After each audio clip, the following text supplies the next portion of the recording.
everybody. Welcome back. Welcome back. Welcome back. Happy New President's Day to all of you, darling. It is I, comedian visionary speaks, your queen diva extraordinaire, here with another one.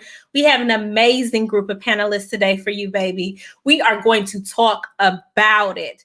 We are going to talk about how we feel about what's going on in the world and what's going on post-inauguration. So let me get ready, get you energized. Let's get into it, honey. Let's get our first guest to the panelists.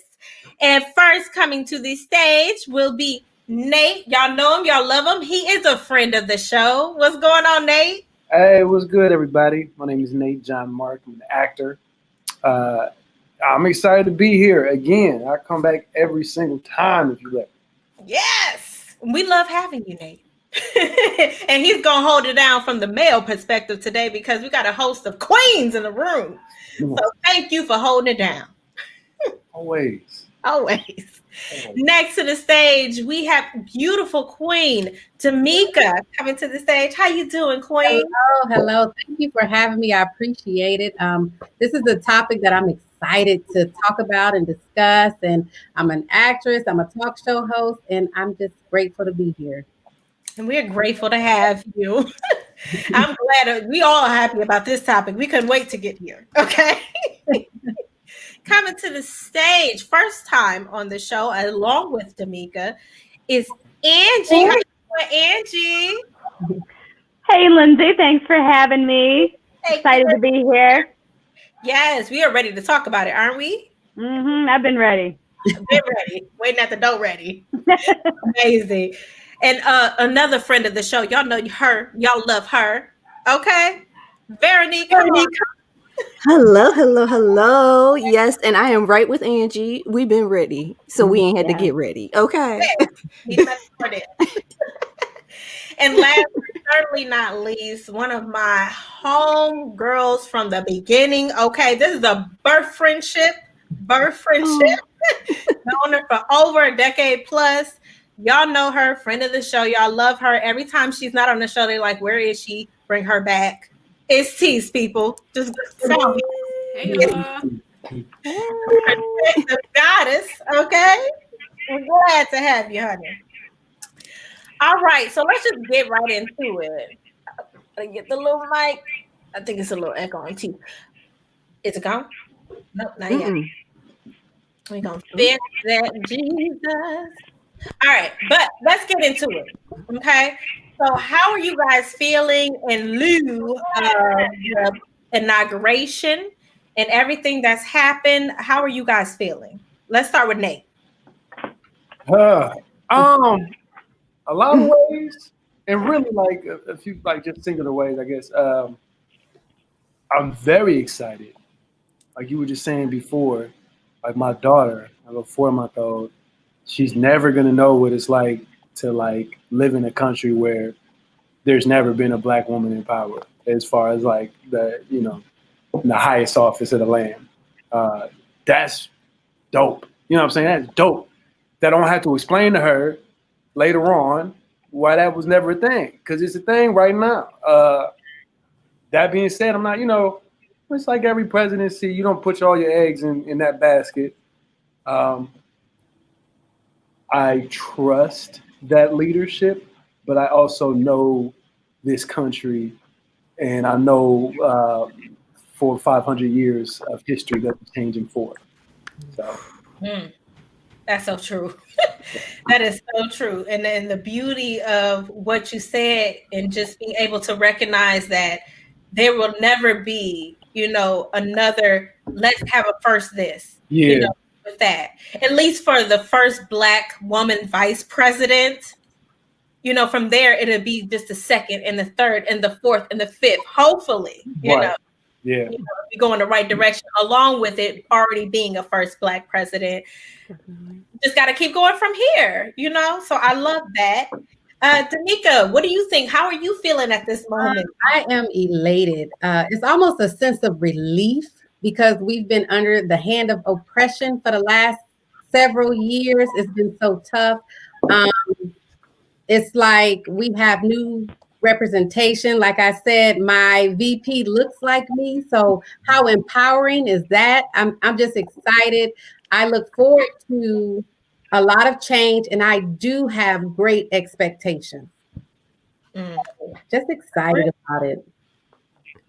Speaking of expectations, Ange, what is your expectations bringing in this new administration?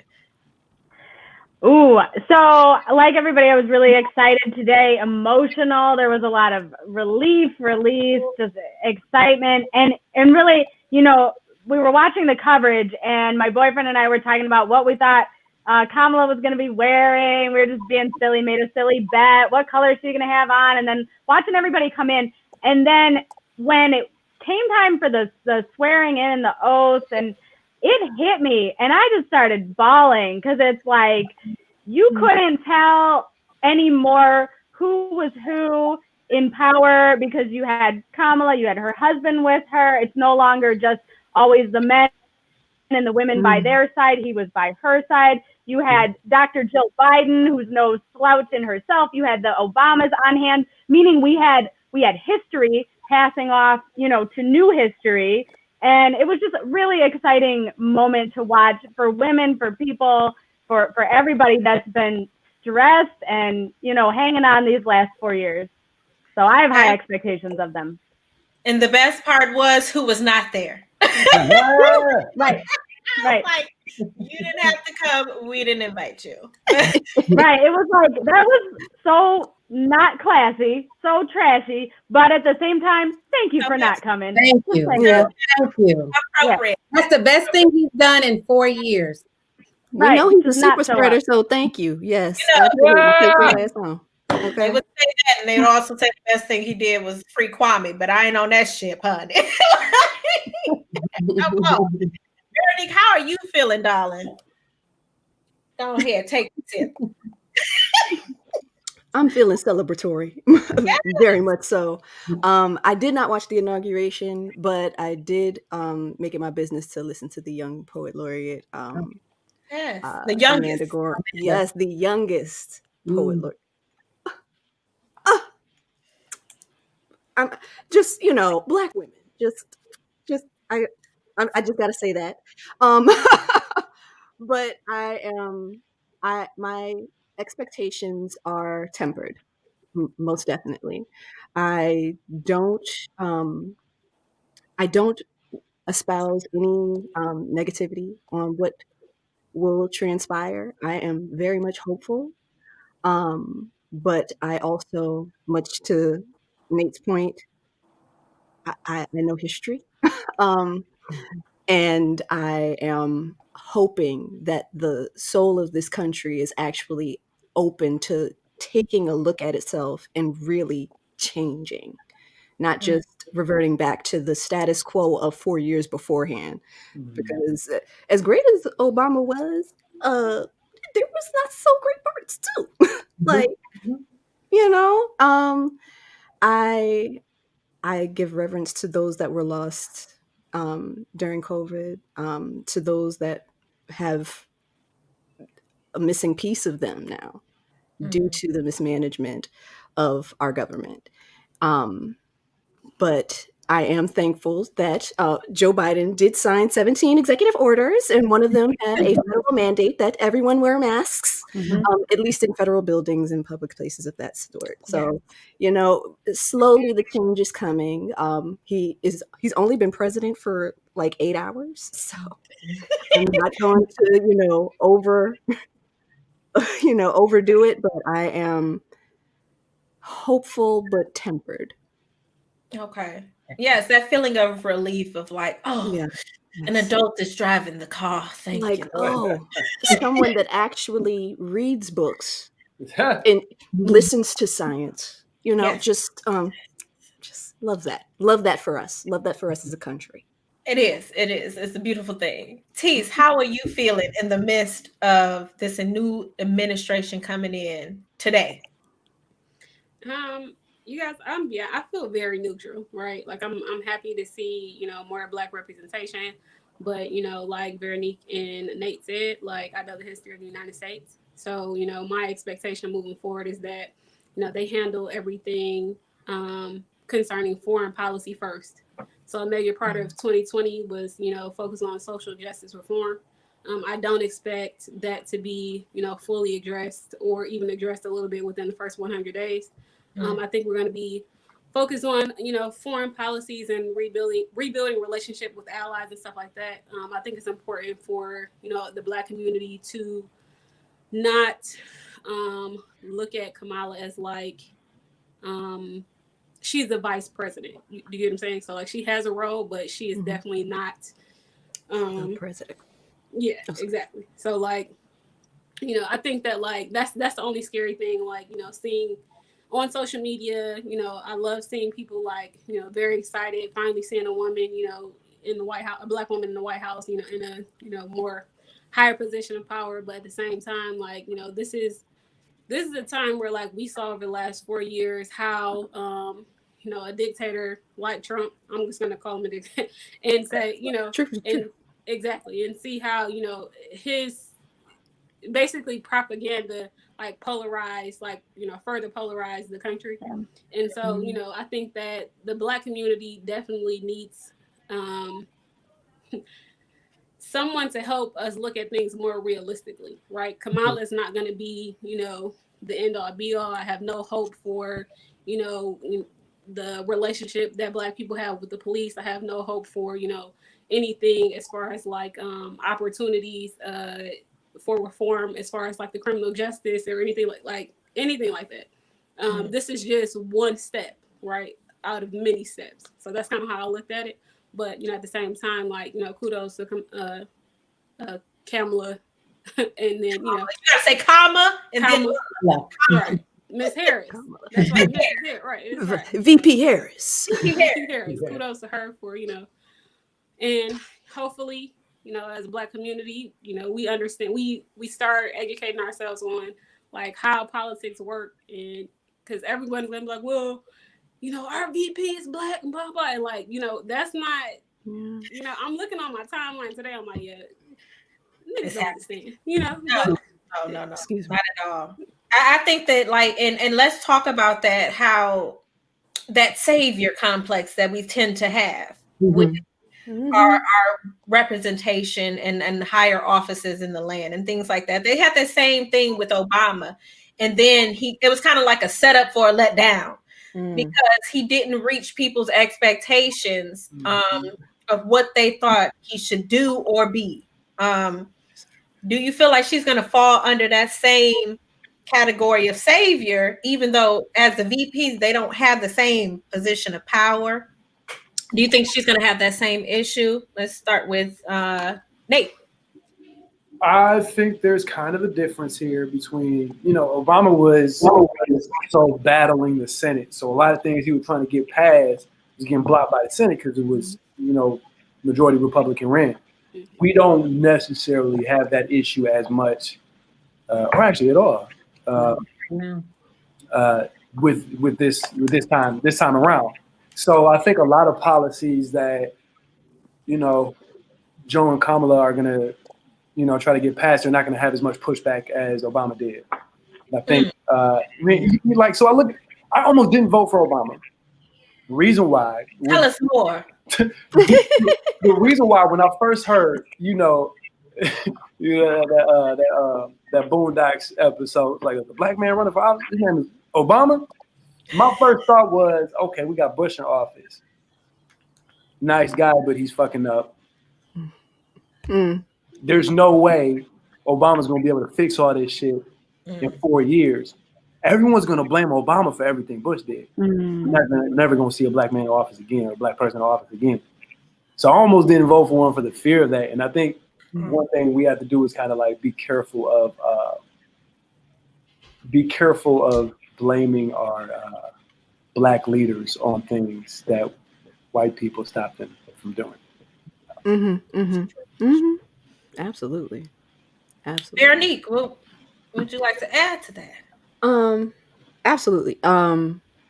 I am definitely with Nate on that, and I think I feel like for some people the apprehension in terms of like Obama was more so like the drone strike piece, because that was more so on him than than Yeah. anything. So that's like And the integration that was really weird, but yeah.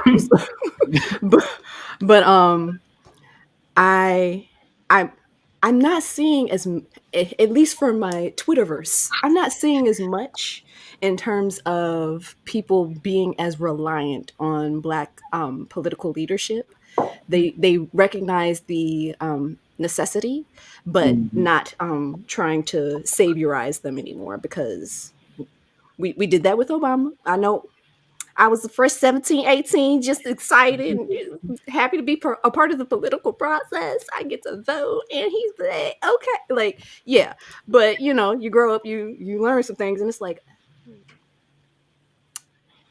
everybody is human, Mhm. and That's what we and forget and it every time. and it kind of goes double for people of color, especially Black people that end up in political office, because it's like they have to fight against the establishment of white dominance, of Right. white male dominance. Mm-hmm. So um trying to keep that in mind, I'm seeing more people be like develop that consciousness around it. So that's where the hope for me comes in, more so than the political peace and governance, that more people that look like us, that have similar values to all of us, want to actually do the work, and know that if we don't do the work, then we'll continue to rule. Indeed. Also, adorable cat. I'm sorry. I mean, Um, he came out of nowhere. So little fluffer. just to fluff them. I'm glad mine ain't bust up in here. But so on that note, like we talk about just setting that precedence in everything that's gone on. Donald Trump himself set a precedence. Mm, And I'm just saying, I've never heard so much cursing on the news. Like, and they're Mhm. just quoting him. They're not doing it on purpose. They're just quoting the president. And every time Don Lemon has to do it, he's like, I would normally never say this. But to quote the president, all the grab him by the peas and everything else, it's just like we've already lowered the standard of the office. Like, is that gonna open? Do you feel like that's gonna open a door to other people similar to Kanye trying to run and everybody else trying to get in? Do you think that kind of makes the office a little less enticing to favorable people of research? What do you think, Angie? mm, Ooh, yeah. I think we definitely have lowered the standard of the office. Although I think if we start to peel back history, we will see that the standard of the office was one standard before, like you talked about, old white man dominance.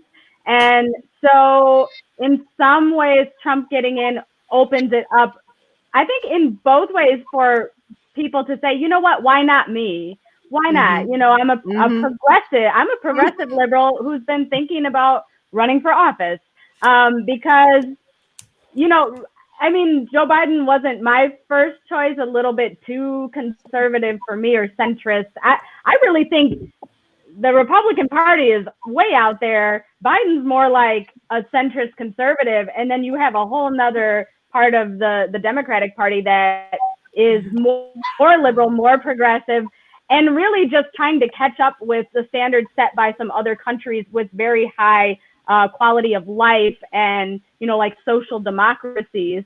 So things that we're progressive people propose or want aren't even really progressive at this point when compared to Shouldn't some be. other countries in the world, like healthcare for all. So I think,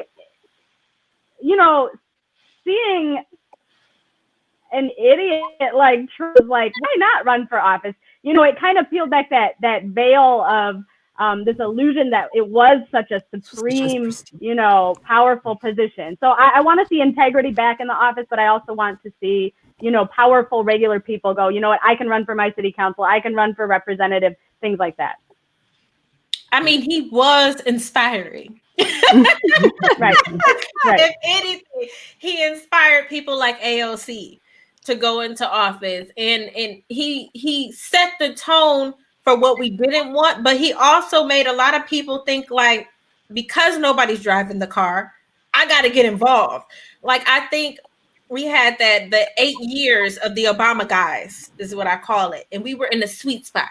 You know, we knew adult was in power. We didn't have too much change on our black side, but it didn't burn. So every time we were looking at him, we was like, just don't fuck this up, please, for the rest of it. You know, like in reality, we were kind of like behind a veil of sorts. Like, that's not reality. You know, that life and even white people, you know, said it, and that's what made Jordan Peele come out with the movie, you know, Get Out, because he said he wrote it during the Obama era when people thought racism was gone. You know, they tried to make it seem like it just went away. You got your black president. There is no more racism. That's it. That's it. You know, We did it. We did it. You know, that's all we needed. Drop the mic. No more. We're good. So, what do we think about, like, now that we've had what I would consider to be the best era of, you know, running an administration, and then move past the worst era of running an administration, because the one did birth the other. The Obama bliss birthed the Trump madness. And what do we think is going to come from the post madness? Are we going back to bliss? Are we just jolted? What is going to happen? What do you think, Damika? I think one thing we have to remember, and I do know, you know, being a Black woman from the east side of Detroit, out of crisis, you birth greatness. And we've been in crisis mode for the last year. Was horrific. It was detrimental to our communities, to our people, to our, you know, but it did birth our voice. It brought us forward. It brought us together. I mean, and like I said, we've been able through the pandemic to reach across this whole nation, to, you know, touch each other and have these conversations and bring them to the forefront, and to play them on social media, to share them with the masses. So out of the crisis that we've been through, I think we're moving to an era of greatness, because now, like you said, with Trump being in office, did it kind of hurt the position of the office? It did.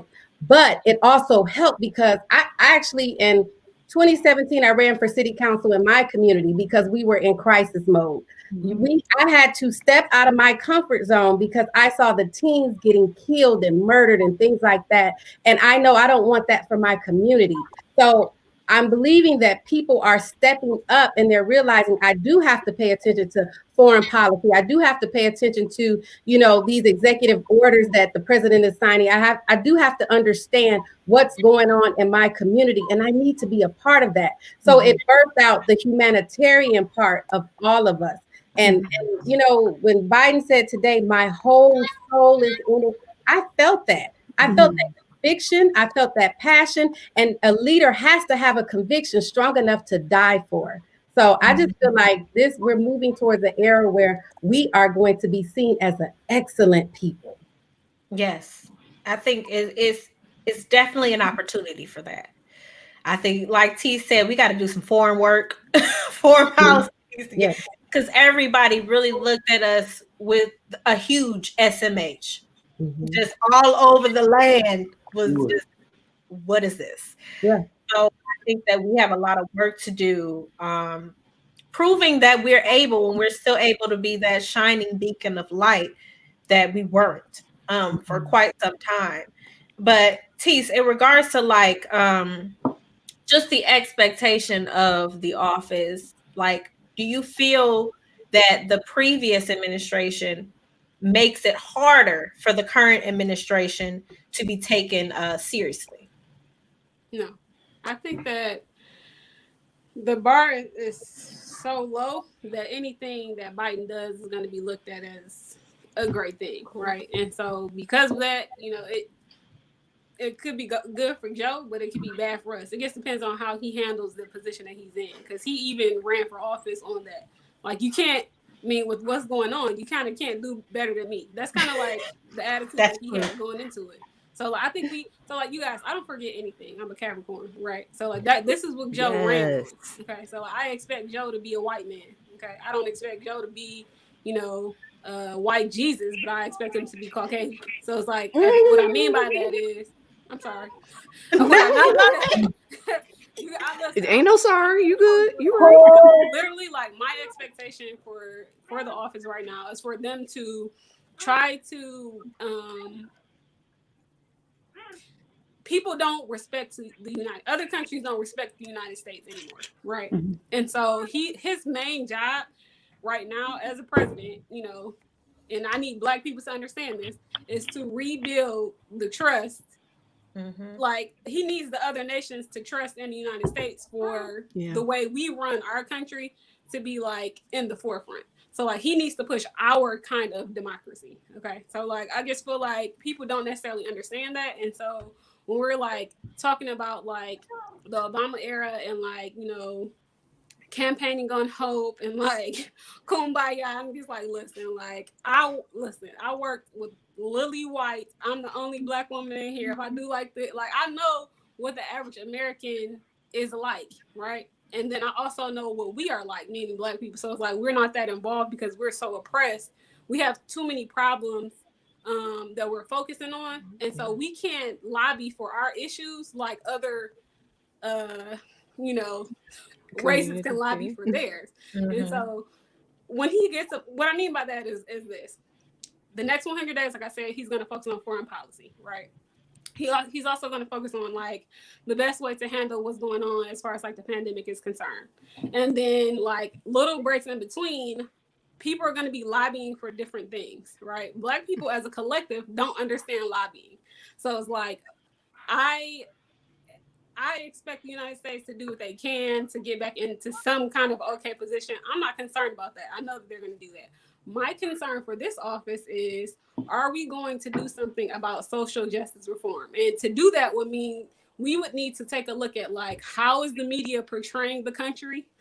Like, is the news opinion or is it factual? Because like, I think people, when they watch the news, they don't understand like which segments are like opinion and like which segments are like actual factual, right? And it might not even be like completely factual because like the news is, you know, propaganda, but it's just like, we need to like, let's have this conversation about like, from this office, we expect what? Even during his debate, what did he outline? And this is, I'm like dead. I really want to know, you guys, like, what did he outline for Black people? Like, how can we like, what are we looking forward to? We're looking forward to him like doing something about the pandemic. We come out of the pandemic maybe 2022, realistically, right?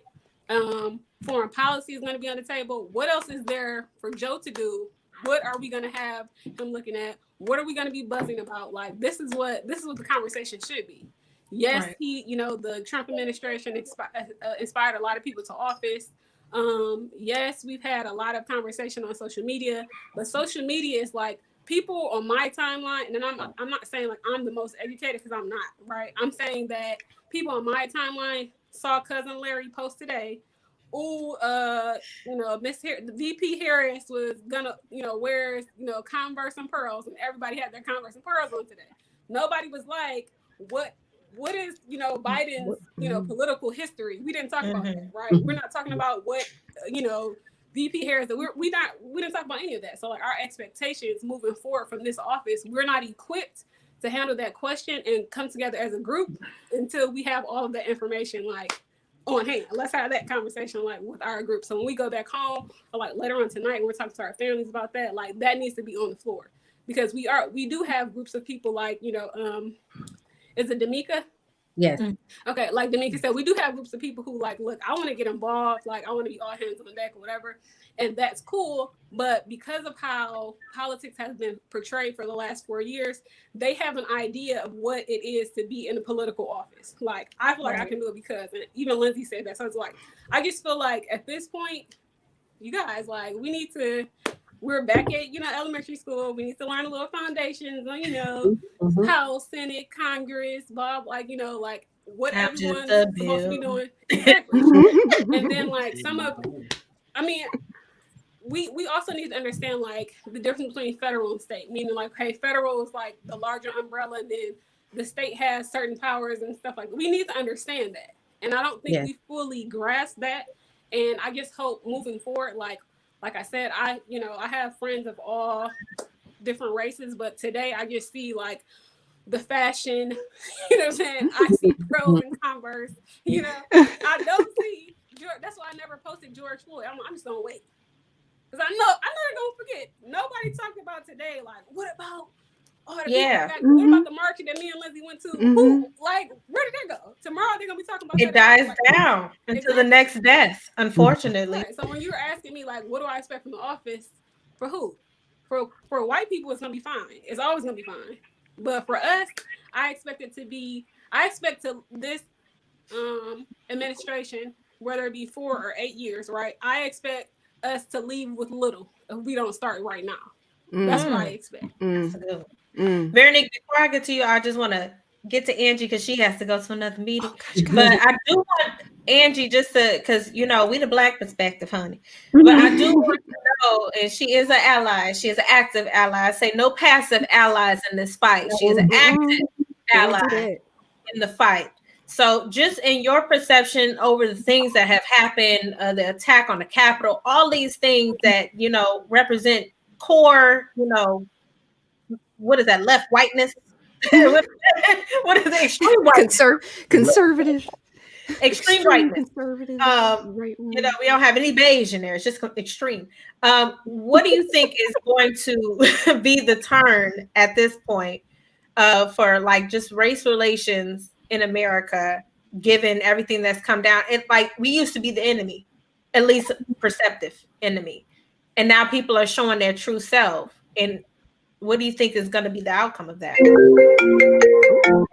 Lindsay, that's a big question. I think there's a lot of illusions, going on. I think that we have long time subscribed to a certain hierarchy, and now we're being asked to deviate and choose, between, it felt like good and evil, honestly, the last 4 years for me. So I had to look at, a lot of white women that are conservative seem to be trying to align themselves with the old way of power, the old hierarchy of power. And it's like, honey, women have been fighting for a long time for their own power. So you don't need to align yourself anymore with the old white man conservative power. And so I would just like to see a breaking up of that hierarchy that's both real and an illusion, if you know what I mean. It's an illusion in that we are all equal to each other. Nobody is superior. Nobody is inferior in the eyes of God or spirit or whatever you subscribe to in that area. But also we have had a lot of things in place for a long time that are slowly crumbling. And I saw that uprising. It was both disturbing to me, but it was also like the last ditch effort of a dying, though not quickly enough, hierarchy of power, right? So what do people do when they're, resisting and they get louder and they get violent? That's because you're losing. You don't have to be violent and loud. And really, you saw people that were 1 minute like back the blue and police lives, and then they're attacking the police at the Capitol. So what are you doing? Yeah. So I'd like to see a lot of things crumble when things crumble too fast and it becomes chaos. But I also saw this as both, disturbing, but a rebirth of sorts and a new day. Yeah. And hopefully we can learn from these situations and truly grow, and truly be able to realize that these people exist. A lot of times they're the ghost in the shadow. That undercover racism is just that person in the office that's just looking at you for no reason, but now they are by name and they are by video because they've all posted videos about it. But that's why their ancestors wore hoods back in the day. Indeed, they were trying to be silent, but now they're out on Instagram. But Veronique, I want to come back to you, and then I want to go to Teeth and Angie. We love you. We thank you for being here. We'll have you for the full time next time, but we do love you. All right, I'm jumping on my activism group. So as you said, yes, so that's where I'm at. No passive. Bye, everybody. Bye. It was nice to meet you. All right, Veronique. Yes. So you had a point. Go ahead, sugar. Yes. Now, to Teesa's point, Kamala did try to bring up Jules' history. through, well, when she was running for president. Now, of course, at the end of the day, you know how with the Black community, we just got to, you know, suck it up and do what we need to do. Not realizing that in sucking it up, we keep giving them the pass to keep doing the same bullshit they've been doing. So we have to make sure that now that we see what's been happening, that we hold them accountable. We can't keep just, and I can't even say playing it safe, but like playing the background. And I completely understand how, in terms of how Black people are focused on surviving this country as opposed to living and having the ability to actively advocate for themselves. Mm-hmm. It's a little harder to do when you're trying to survive and scrounge. Like, it's ridiculous, especially for as much as we've given this country. Absolutely. Day in, day out. And I'm talking about the bodies on Wall Street. Mm-hmm. Like, from that day to this one, like, we have to, the way that we have allowed ourselves to be disillusioned from the politics of this nation has done us a disservice. Mm-hmm. And we have to be more forward thinking and more active, period. We do have to, you know, and I'm somebody that used to be like, we don't need to make everything this fun experience or anything like that. But yes, we do. We've had to survive in this country for fucking too long. Yes, we can make it fun. We can make this interactive with each other. Mm-hmm. This is the time to do it, especially now that we have some semblance of leadership. Hopefully, more people will be able to take the time to actually stay in their homes and allow this thing to, you know, clear. That part. And allow those that are willing to be vaccinated to be vaccinated. Shoot, in New York, they about to run out in 2-3 days. We're about to run out of vaccinations. So we need to make sure that this is happening. How did they get everybody in the Spanish flu vaccinated? Yeah. When that, like, what was they doing then? What we got to run up on to get this going? Like, like I got a over 60-year-old mother with a compromised immune system. Like, when do these things start really showing? Like, what's the timeline? Right. Much to Keith's point, what's the timeline? Like, where were the bullet points? Like, where were we really in the plan? Now, I'll give Joe this much. He did sign us back up into the Paris Accord, and apparently there was an executive order. And I did not hear. I will admit I was listening to some spiritual chants, but I did not hear the fullness of the extent of one of the executive orders. But it was in an effort to help disenfranchised people of color. Yeah. So I am, you know, leery but hopeful. Absolutely. I think we talked about it a little bit, and I'll come over to Tisa's side. I thought we talked about it a little bit, and probably in a little more detail, about how Black people need to have their own. And that was in my past podcast. If you go back and watch, you'll find it. But we did talk. Like the video. And like and subscribe. What are you doing? Why are you here? What are you doing? Okay? What are you doing with your life? But we did talk about that. Like, I think that one thing that Trump gave us was the truth. And the truth is, we can't rely on government. We can't rely on other people to save us. I hated how much they put the stimulus checks on Black people. Like, we just out here like this though. And we perpetuate that. Mm-hmm. No lie, we do. We ready. Give me the money, but we don't give reparations to everybody. That is your money. You know, it's been your money, but when it comes to us, it's like a handout. So I think that we definitely need to move into more of a stride of not waiting for the government to fix our issues, especially within the Black community, and start to train and grow people to learn on their own and to understand what, like T said, we should still be doing classes about government. and how government is run. Know your rights and things like that. Shout out to Kaepernick because he did the Know Your Rights campaign and things like that. But there's so far for us to go because we were so comfortable being up under massa for years. And we just let them take care of it. But in turn, they were taking care of us and they were taking away from us. You know, they're putting us in their place because we were never meant to be there.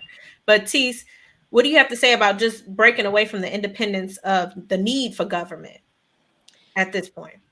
I think that we need to so I'm into sociology, so like I think we need to find a creative way to introduce this like to our community in a way that's like easily digestible. Does that make sense? Absolutely. So like basically a good pill. Right. And so, I often have this problem where like, with and I'm just gonna say my little bit of education, right? No matter how far that is, right? So it's like I'm talking to someone who may not have had higher education, and I'm talking to them like I would talk to my friends, right? And they need for me to break it down differently. Mm-hmm. And I think that that's what's happening in our community. So it's like they're being fed information via social media. If they happen to, flick through the channels and bypass the news, and like, are they understanding that? So like, number one, so that's the first one for your question. We need to figure out how to feed our community information in a way that they can digest it and apply it. Absolutely. Number two, be realistic about like where we are in this country. So like on average, African Americans make about, 55,000 or under per year. So the stimulus check to the average African American household was a big deal. So it's like, it was just that focus on the stimulus and like how we responded to it could have been looked at in, different ways. But because we don't know statistics, again, that's another thing. We didn't understand like that the way it was focused on and like the handout thing, we didn't understand why that was so important for us. Now, I'm not gonna be the person who like judges how people spent that money, whatever. Like we don't know what that, different households had different needs, but that was a big deal for many of us. Mm-hmm. Okay? That's just facts. Okay, like that money 5,000 you got and even if it's only a child or a husband or a couple kids, that's a lot. Yeah. So you're absolutely right. So of course they were, we responded that way. And then last but not least, I think that, since we're not in this, I'm not gonna say we're not in the civil rights era, right? We're not kind of like a different, we're not posted. I wouldn't say that. Civil rights, right? So it's like we need to find, because we don't necessarily have leadership, and I think that millennials are, we're still looking to Gen X for leadership, a lot. We're not necessarily stepping up to leadership. We need to find a way to communicate with each other in a manner that actually solves problems. Because what I hate is like sitting in a group and I heard Uncle Leroy, Aunt Vicky, Reverend said something, blah, blah. I don't need all that. I don't need you to say nothing. I need to figure out like, what we gonna do? Because like we can all feel away. I can feel away about it being Wednesday, right? But it's like at the end of the day, like if I want to make change for Thursday, I need to prepare something and have an outline of like what needs to be accomplished Thursday morning, until I say we're good for today. Today is ending. So I just feel like we need to understand that, and then also like how media works and how we're being influenced. And I feel like for me, like all the even every school I went to focused on that and like how media, is supposed to influence you. But it's like Black people don't understand that the same. Like you can tell, like and I hate to be this Black person, but it's like, this is fact though. So like when I see my white friends post, they post news clips in the way that's like, let me go research the facts. Does that make sense? Yeah. Black people just repost the clip or repost the video. This is why we're having this conversation about should social media have any type of like regulation attached to it. And like this is why we're seeing like the fact check or whatever, because what's happening is our grandparents who, or in my case, my mother, because she's in the age group, but they're not understanding like what's fake news and like what's real. Yes. So it's like when we come to the table, and I see you like shaking your head, it was like when we come to the table, they're gonna come with these Facebook facts, and you like, Auntie Bird, like, you know what you're talking about? That is not what happens. Take the phone away. Exactly. So it's like, I'm glad we're having this conversation because I'm really like, what are some ideas for us to like kind of bring these hard conversations to the table and be empathetic, because Black people have been through a lot. And like, how do you, after dealing with a stressful day, come in to a group and be like very open and like innovative as far as like policy is concerned? And that's what lobbyists do. That's what groups of people, they put money together to have like, but we have to like have a, you know, a consensus. Like Lobbyists. We have to have lobbyists. Yeah. So I'm coming over to Damika, but to Tisa's point, we did have it was a stint of time where and it was real late in the game, but we started to put lists of demands together. And a few people, I will not include Ice Cube in that number, but a few people came up with their own list of demands of what the Black agenda was and what we demand. And at one point, it was to, like, P. Diddy was trying to hold the vote until they say they're going to do these things for us and have this in their agenda. But of course, that didn't work because the house was burning. You can't hold the vote when your house is on fire. You just have to put out the house. And now that the house is out, for the most part, we cleared out the poop in the hallway that they done smeared. How do we get this list of demands? And is it even probable to have a list of demands?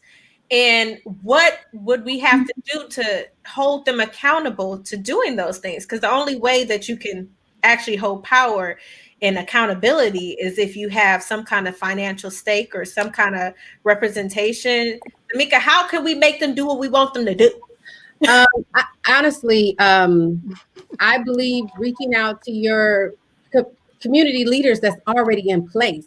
I believe in connecting with them. But Tease, I want to talk to you for a moment because your voice, your thought process, you are a powerful, strong, intelligent Black woman. And in your community, you can make a change that, I mean, it could change the whole environment.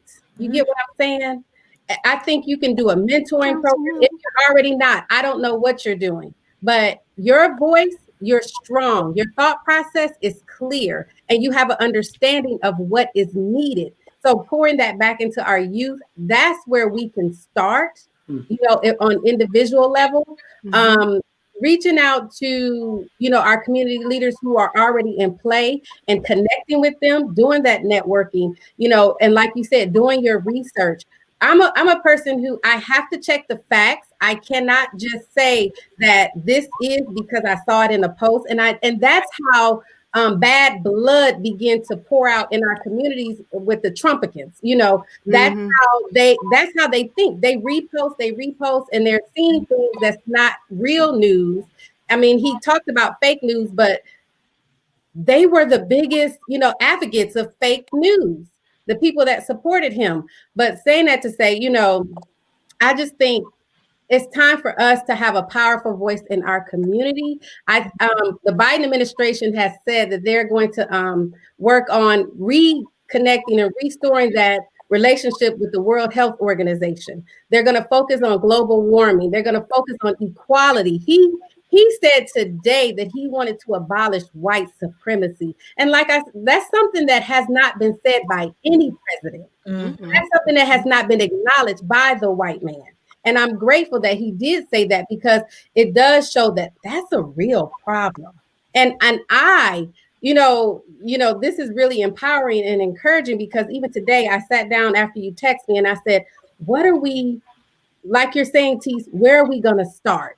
And I believe starting with creating laws that's going to abolish those icons like the Confederate flag or nooses and things like that, and taking those images out of play, because that keeps that negative energy going and that keeps the white supremacists feeling as though they're in power. I think it should be a law that, you know, either they get fined, ticketed, or arrested for displaying those things that creates, you know, havoc in our community. So, you know, I just think that those are the places we need to start and really, you know, having more of these conversations and stressing the point of education, education, education. Absolutely. And I think the biggest thing that we have a problem with is getting that across the board with consistency. I think the Jewish community have found consistency in their message. I think other communities have found consistency, even white people found some consistency in their privilege. And I don't know how we can find consistency across the board. We've seen good things happen in small communities, but not since the 60s where we had the civil rights movement have we really come together. Do we need a leader? I'll send that over to, because I haven't heard from Nate in a minute, and then I want to go down to Veronique. Okay. Do we need a leader to do this? Like, do we? But then we know that the issue with the leader is assassination. So what can we do? How do we get on one accord to get our message across? Nate?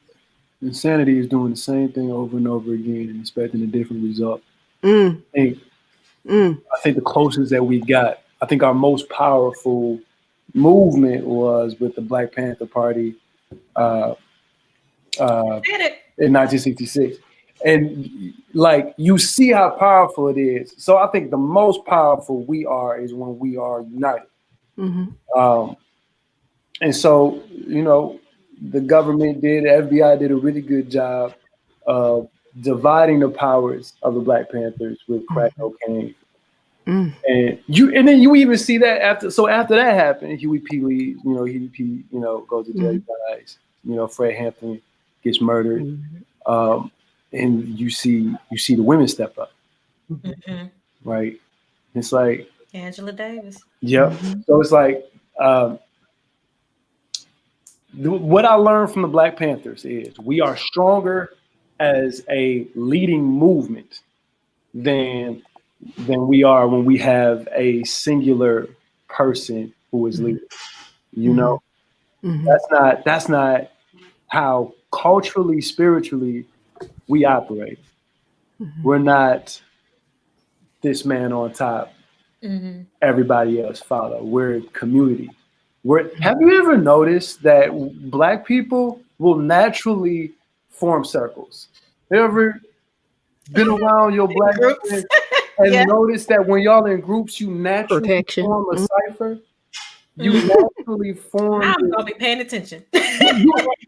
even just the just because you're Black head nod.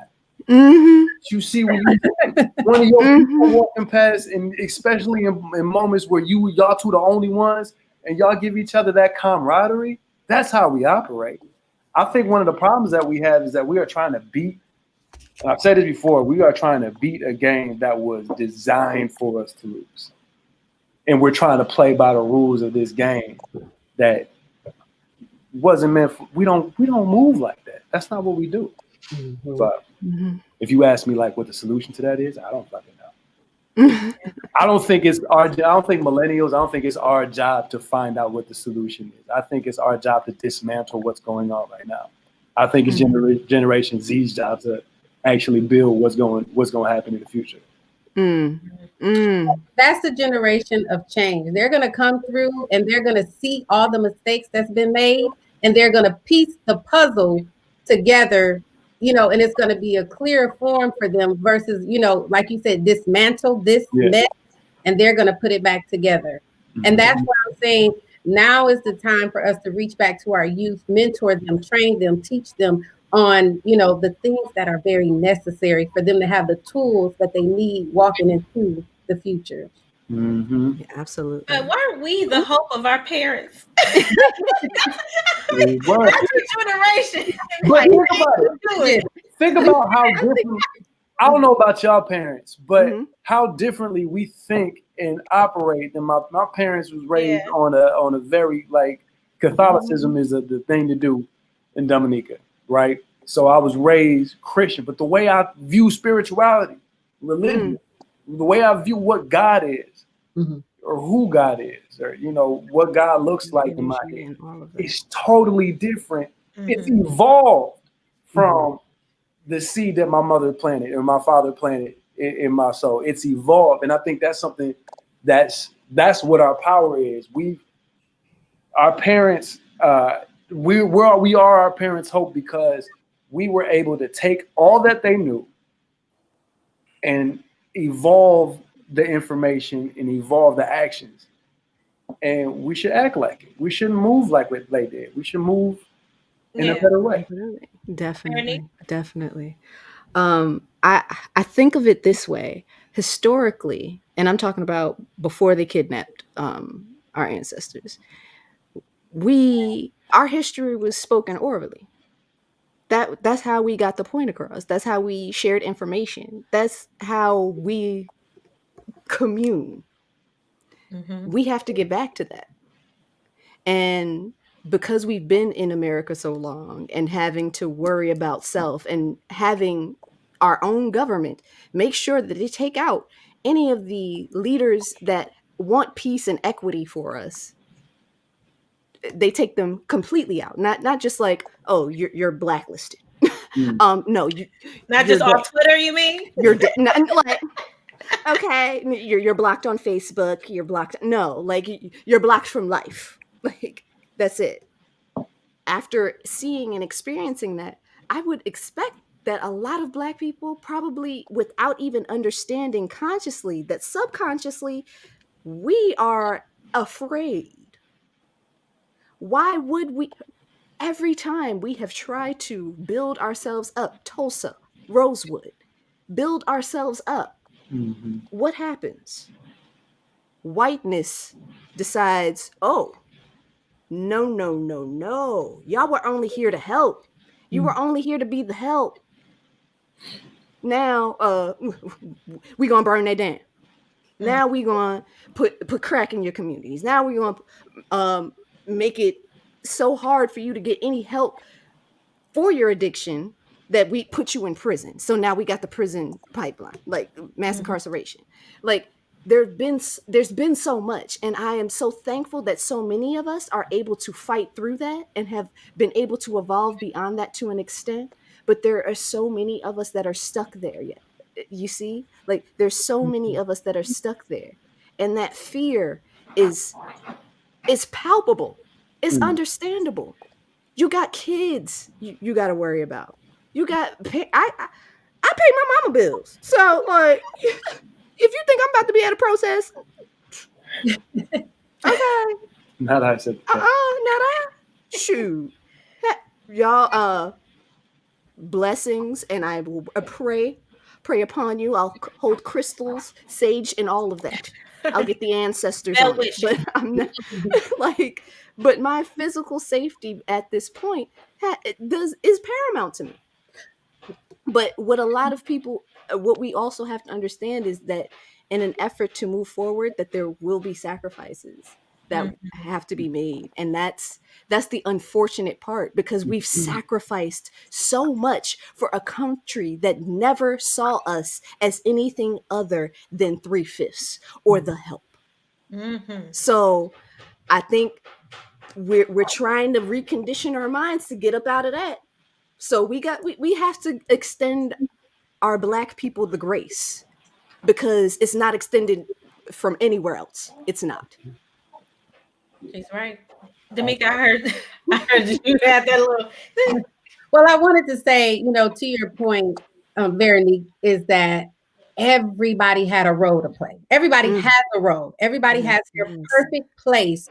And protesting may not be for everyone, because during that time of protest, like you said, I was rooting everybody on. But I have a whole household. I have a daughter with severe and chronic asthma. It would make no sense for me to go out and protest in a crowd of people, knowing there's a world pandemic going on, and bring that back here and my child suffer and die. So, we do have to understand our part, our role. And if there were no children in the house for me, I probably would have been out there, really at the front of the line. But with that being said, like I said, everybody has a role to play. I think it comes down to a point of equipping yourself, self-discovery, and knowing where your place is, knowing how you fit into this society and how you're meant to make a part of history. I think where we have been misinformed is that we're not purposeful. We are purposeful, each and every individual, and that gets lost in the system with, foster children and things like that. They're not empowered from their youth. Yeah. And then I keep going back to the youth because that's what's next.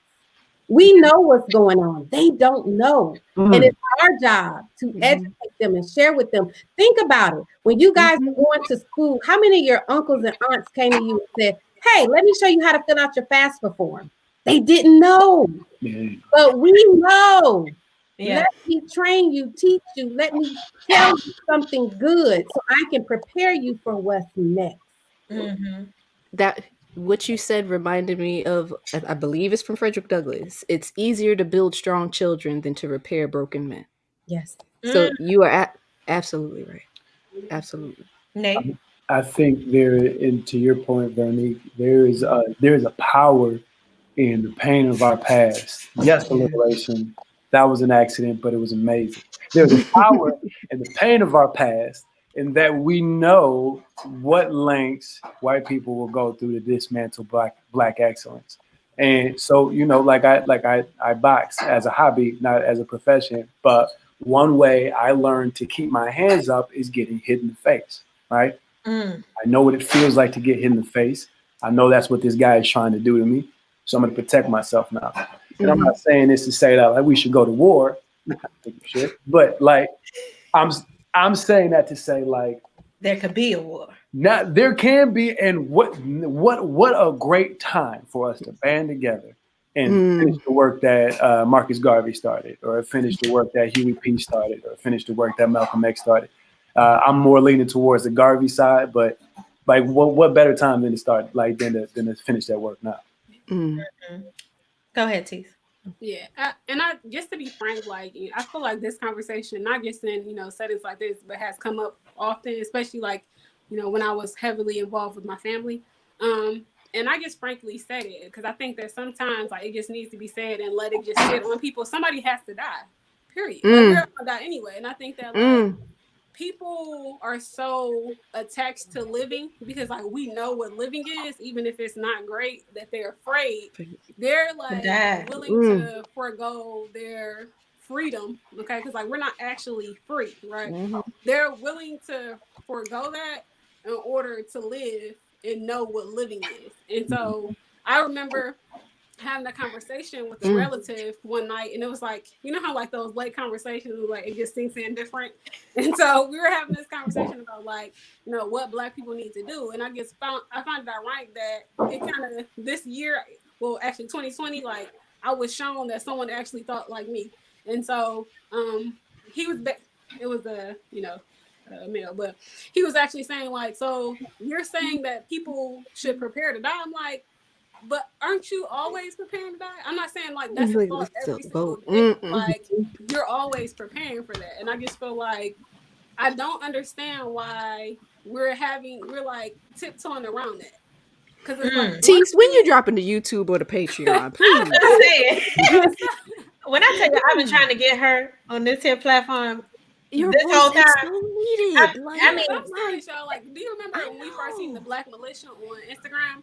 My first reaction was I really wish no one took a picture. That was my very first reaction was if no one took a picture, right, then large amounts of people wouldn't have known where it wouldn't have been accessible to everyone.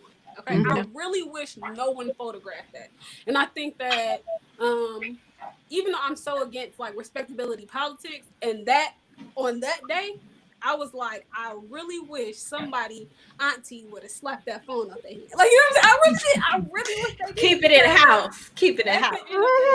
Even if magic happened and the government was in line with Black life, right? Do you really think the average citizen? Because I think that we're not talking about it from a scientific perspective. You have been raised to think of yourself in a certain way, right? Okay, so for example, I'm gonna put it to you like this: they gave white people everyone that was born white got a cake. Okay, that's your cake. They can put any topping they want on their cake, even if they just started with it was just a regular cake. It wasn't gourmet. It didn't have strawberries or whatever. It was just a regular store bag, a sheet cake. It was Kroger sheet cake. Okay, this wasn't the best chocolate. Delicious. Okay, We're literally at this point right now, what we're doing is we're coming to the table, right, where there are no seats. Facts. Okay. And like, I want some of your cake. And I'm not even gonna come at you with a whole slice. I just want a slither. You know how like your grandma be like, let me just get a slither. So I think that like when we're having a conversation, we're not, Black people don't understand. Well, some Black people don't understand, like, if you had a cake, your own personal cake, not a shared cake. This is your personal cake, right? And you never thought you was gonna have to cut it ever. And I didn't even sit down yet. I guess what was over your shoulder, like, can we just get a slither of that cake? And you like, first of all, why you ain't got your own cake? Or get your own cake. Yeah. I think we're get our own cake. Exactly. But then we don't know we don't understand the conversations that's being had at the table with the cake, right? Because like this mindset has been passed down through generations, right? They stole the table, right? They didn't even carve the table out.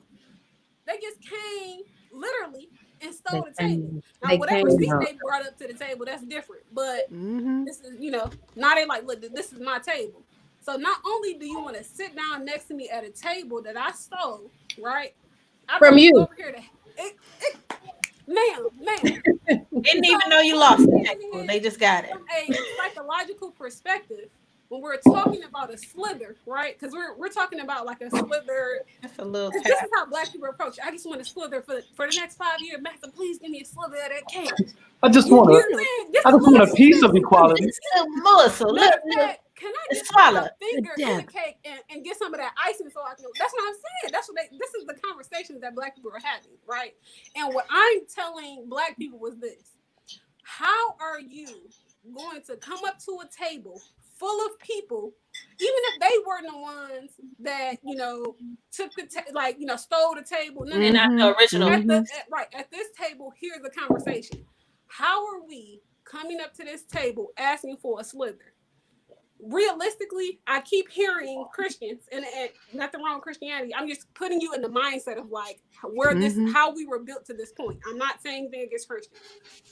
We are asking because I see good in you, because you didn't call me a nigga, right? I see good in you, so I'm gonna ask you for the cake, and I'm gonna hope that you share it with me.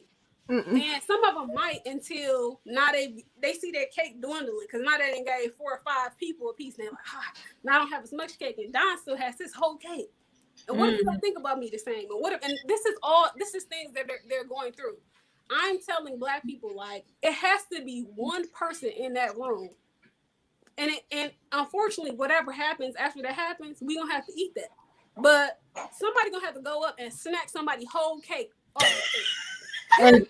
And I believe that's what we're doing. This don't make sense. Watch the Discovery Channel every day, and you see animals hunt. Like, this don't make actual sense. Like, you're saying this my cake. This my cake. And my recipe. This is my cake. That, even if there's one nice white woman at the table, soon as she gets to have her cake, she like, well, Sarah still got her whole cake. Bruh, that's so we keep on asking, keep on asking for freedom. When white people didn't ask for this land, they didn't ask to enslave. We asking for shit like, and that's I think that's the thing. That's the insanity we keep on going through. We keep on doing these marches, walking from point A to point B, to be seen, begging, asking, like, please see me, please treat me like a human being. Fuck that shit. And look at Mexico. I'm not saying, well, I'm not gonna just say just Mexico, but look at like Central America and South America. I am not saying by any means to go up and blow up buildings. I'm not saying that, right? But what I am saying is, when they want something done, militias band together. Am I wrong or right? Right? They like, oh, you're gonna do that? All right, cool. Shoot, the French do it too. Padre. What's up? Like, you know what I'm saying? Like, so when we saw the militia pull up to, during the George Floyd situation, when we saw them, I really wish I didn't see that. I am not trying to incite riots or anything like that. But what I am saying is, we don't have a presence. So there is no fear of like, if I do this to you, who gonna come get you? You gonna go get your mama and she gonna yell and scream, blah, blah, she gonna cuss you out. Or you have one get really loud and they shoot them down, and then that's it. So we had the conversation, right? You guys said there has to be different roles, right? there's a role for the person that you sent this to the room, right, where the cakes are. And they're like, look, you guys, I came here today to discuss, everyone gets, there's many cakes on the table. And we're asking for you to offer a slice, right? And if everyone offers a slice, we can all eat. We can all enjoy the cake, right? Yeah. There has to be that Black person or those Black people. It has to be, right? Exactly. Yeah. And then just like America, right? We have to understand what that is. Like, now that there's mumbles about, I'm not giving up my cake. Why would I give? Then there has to be somebody that's like, okay, I asked you. And matter of fact, just because I'm kind, I'm gonna ask you again, right? I guess I really want to share with you, because if I take it, exactly, then it's gonna be a bad. We have to have that. And now that that's not happening, we came with somebody and made the best man win, made the best woman win. And what Black people are doing is, we're just like, we're knocking at the door. We ain't even in the room. We just like, please. When we in the room, we're already behaving like servants. Y'all know what I'm talking about? And so like we don't belong there. Right. Exactly. Like, I changed when I came in the room. I changed the way I speak. I'm code switching for you. I comb my hair a certain way for you. I didn't even slick down my edges for you, because I don't want you to think I'm that kind of Black person. I came in here today with my poplin shirt, with my button up, because I've done it, y'all. I've been that Black person. I walk in the room. I want you to give me this job because I want to be able to afford your life, right? Right. So I've been that. But then they decided on if I got to feed my family or not, would them allow me to still work that job or not.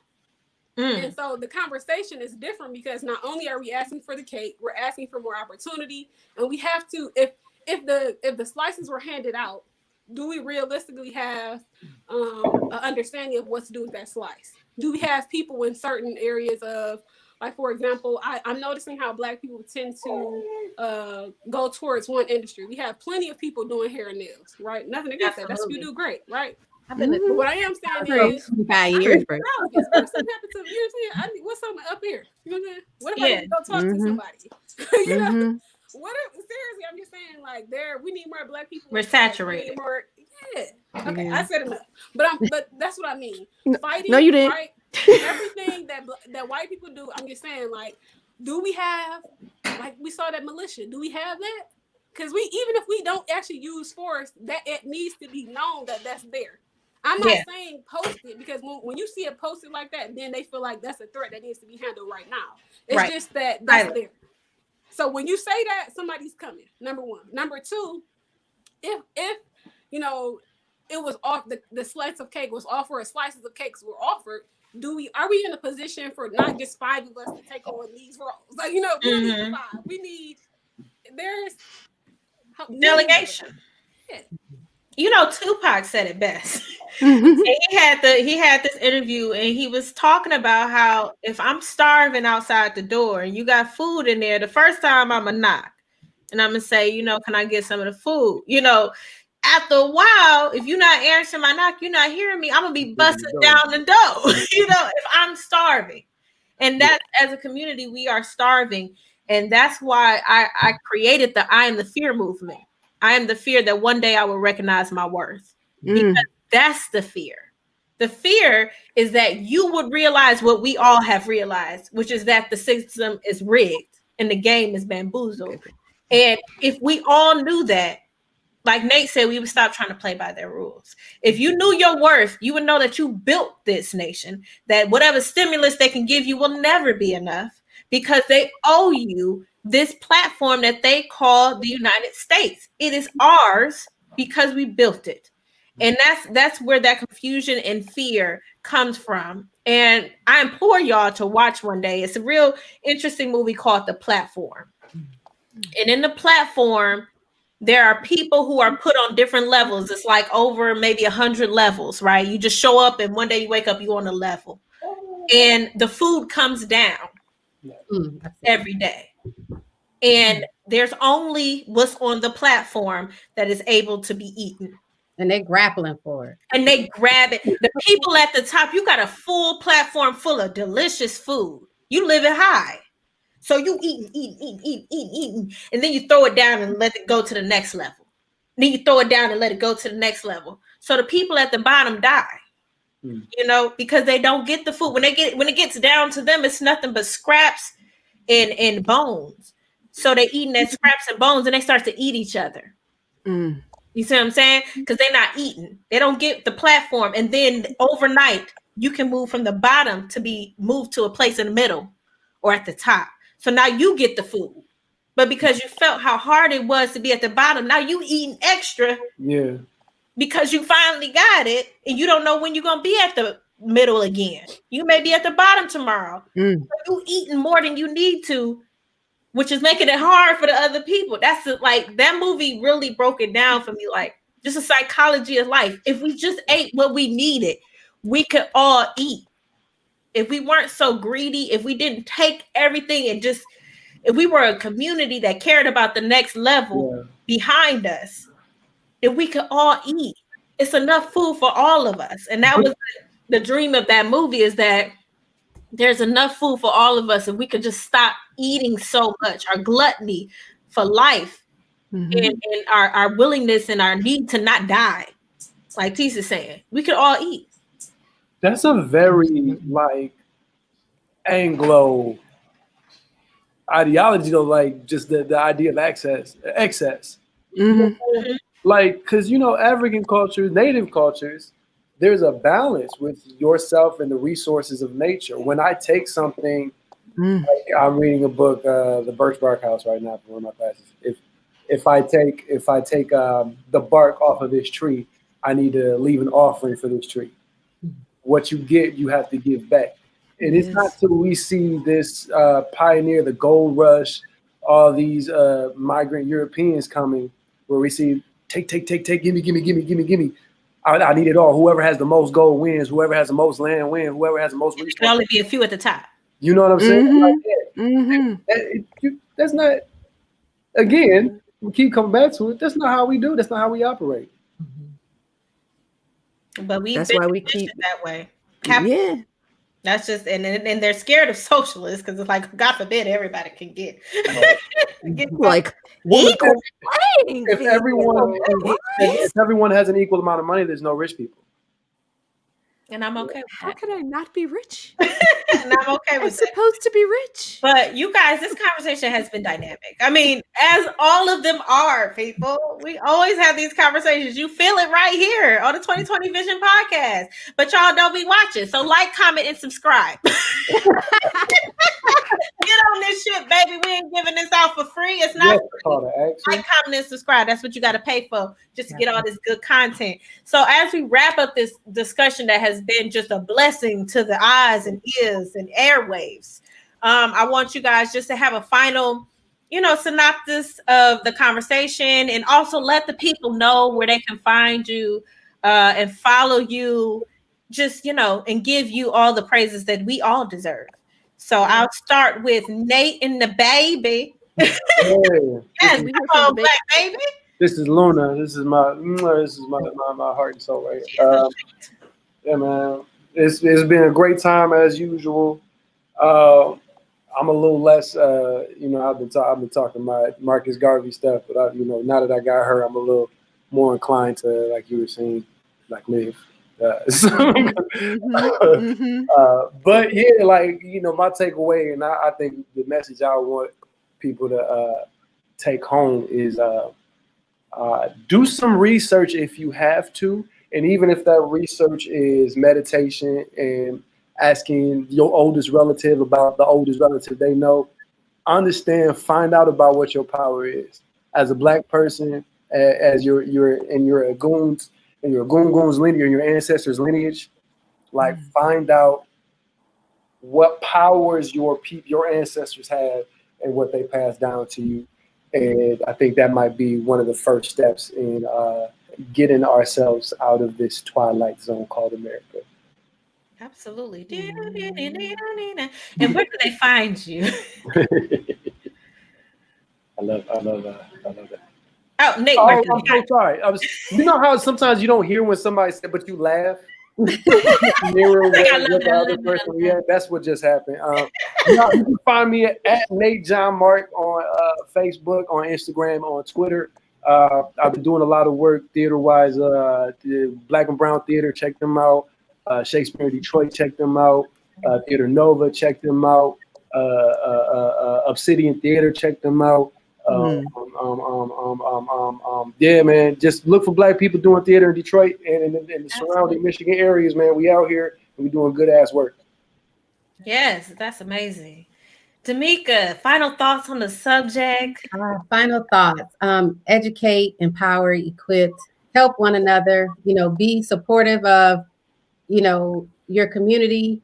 Create a program, start something new. If you don't see what you want out there, create it. Create it. Show a lot of love, and most of all, enjoy the moments. Enjoy each and every moment, because we're all equipped to do something. We all have gifts and talents. Let's utilize them for good. You can find me on Facebook, Instagram under Damika Eugene. On Instagram is Mika Sweets. I'm pretty much everywhere. Oh yeah, Open Vibes 2020. You can find that on Facebook as well, but you can find it also under Damika Eugene, and I'm on YouTube as well. So, and on Roku. Roku. Yes.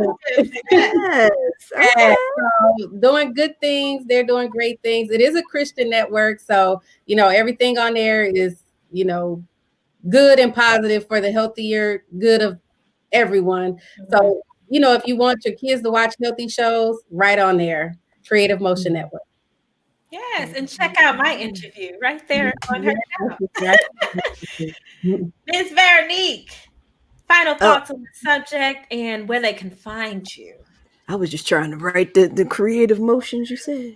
The Creative Motions Network. Yes, you can download. Okay. All right. There we go. To support a Black woman, I do. I do want to say this. All four of you that happen to be in Detroit right now, you all have such an amazing presence and voice. Well, I'm in Killeen. I'm sorry. I'm in Killeen, Texas, but I'm Killeen, Texas. Yeah. I sense. I get that deep. She sensed Detroit in you. Spirit of Detroit. I'm like, and to have been a part of this and to hear all of you, I hope that you all will get together, especially Damika. Okay. I know you don't see me looking at you, but I'm looking at you. Like Damika, Tease, y'all, Tease. Whenever you get the Patreon, I'm signing up. Okay? I'm signing up. Like the voices you all have, you are griots for this for right now. Use it. Y'all have it. Y'all do. It's inspiring, and I'm going to use mine as well. Yes. to pay it forward, because to have y'all here and have this conversation is a blessing, and I'm thankful to each and every one of you. So what I would want to leave everyone else with is find y'all some of them. Okay, find y'all some of them. Maybe not them in particular, but there are people that I promise you that have that. Because Tease, you remind me of so many of my people like right now, and I'm like, I didn't want to be the one. I didn't want to say that somebody had died, but like, I understood that we understand that that's the sacrifice. Like there's no way to get to freedom without the sacrifice. Unfortunately, it's not like anybody is gun-ho about going, okay? But in the effort of building a better future, listen, I know I have said a time or two, I'm like, I understand. And if that's the way it has to go, as long as it ain't another one of us, that I can live with. So, or die with,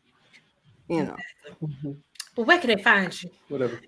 Veronique the comedian, just there we go. Veronique the comedian, Instagram, YouTube. I have been taking a little reprieve. I was on a little bit of a spiritual retreat up until this past weekend, so I'll be back. But yes, all of that, and as well as Facebook, Veronique the comedian. They finally stopped playing with me on Facebook. To her. Well, tell them stop playing with me because I'm sick of it. I don't understand. They know. We powerful. That's all. To be great We powerful. Because I know there's a Black girl named Visionary out there. So let's just let her live with that being my name. Because Facebook told me like that ain't your name. It was like this ain't Actually, we know you, and that's not. Send the IT. That's a good thing. Get the LLC. You know how LLC Twitter like to get that. Get the LLC, and then you can. Yes. It's not real yet. It's gonna be real. It's not real. Well, thank you, Veronique. Let's bring it home with the good siesta. Tease. Yeah, thank you so much. Thank you. I really appreciate, all of the compliments and encouragement. I'm not currently as active as I like to be because I've had some challenges, but as far as the people who do happen to run across this, I just want to encourage you, don't be fearful. And when I'm saying that, it's coming from a place of like, I've been there, I know what that feels like. And just like, do what you can to like push yourself forward, just a little bit by day. And I understand we were brought up on, you can't teach an old dog new tricks and all the things that are aligned with that. But, if I can change or focus on changing myself little by little, I do think that we can see some change within our community. And just, take into consideration that it takes work to actually like see change. So whatever that work is, however you can add to that, like be willing and open. As far as this administration is concerned, because that is what we opened with, I would say, I'm, as I said in the opening, I'm, excited to have more representation, but I still am very neutral. Don't, focus all of your energy and your, don't put so much weight on this administration. Understand that, like Damika said, like Veronique said, like Nate said, like Lindsay said, like we're literally gonna have to put in work and like I'm talking about from like your local government, state government, like all of those are that they're all players. And so, it's going to take more conversation, more, levels of understanding. And hopefully we can find a creative way. Like we're constantly introducing new social media, like Clubhouse just turned up and just like change. It just created a new wave in like 3 weeks. We can do that with new thoughts.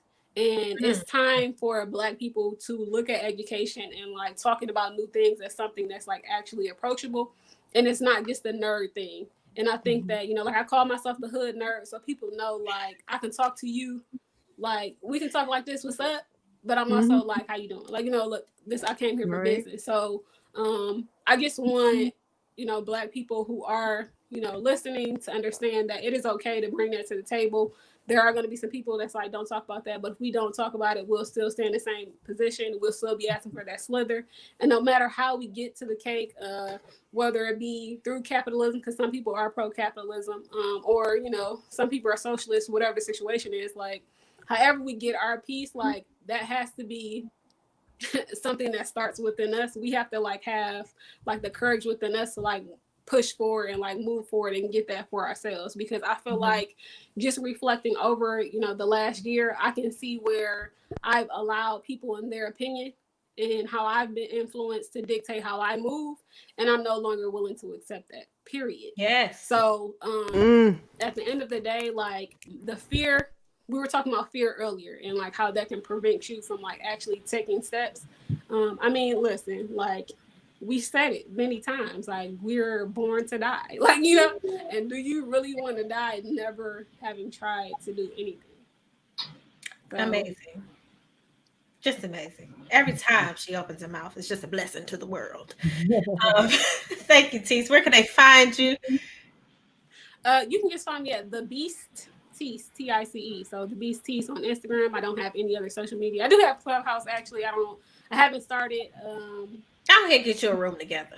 Yeah, I know. Everybody's like, start a room. But you know what, you guys, sometimes it's more so like, again, I'm a Capricorn. Sometimes it's like, look, like, you don't want it to be too structured where people don't feel comfortable voicing their opinions, but I don't want to start talking about Jordans either. Like, I got gym shoes in the room. I got sneakers, you know. But at the same time, we didn't come here for this conversation. You know, we didn't come here for that. I didn't come here for Megan Thee Stallion. None of this. I came here to talk about this. And you know, so when I get my mentals together, because that was an excuse I just gave y'all. So when I get this together, then yes, I will host a room. But a couple of people asked me too, and I just want to get some people who are willing to talk on there too that like can focus on one thing. So all right, well, whenever we get the room together, I'll come to your house and absolutely. Yes, do that. I'm down. My Android is not gonna work for them. So just in case I do. But your iPad will. They wouldn't even take my iPad, girl. What? They use me like a old Discover card. Dang, that's tragic. They won't take it everywhere. But I've never heard that analogy. Like an old Discover card. They don't take Discover. Sorry, I gotta step away. Card, baby. What happens to them?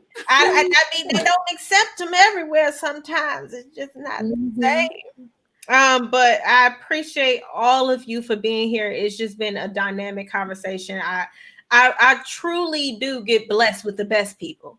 And I'm so thankful for that, because I know from this small seed will grow a huge tree of knowledge that's going to get passed down. And what's beautiful about this is that this is permanent, and that no matter how many people see this right now, it's permanent. So we can always go back, and these people who are on this platform that's going to be making major moves in the future, which I'm going to plant that right here, that they'll be able to come back and see what we did in the root of it. And I just appreciate this time and this moment to be able to connect and meet and focus.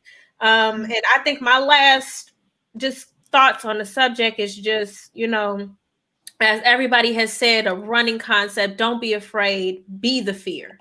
You know, be the fear that people will see who you really are, and that you really shine, and that you really step out on faith, and not worry about what the administration is going to do and what's going to happen over here. Start controlling your fate. Start putting yourself in positions, like Damika said, start reaching back to the youth, teach one, reach one, you know, all of those things.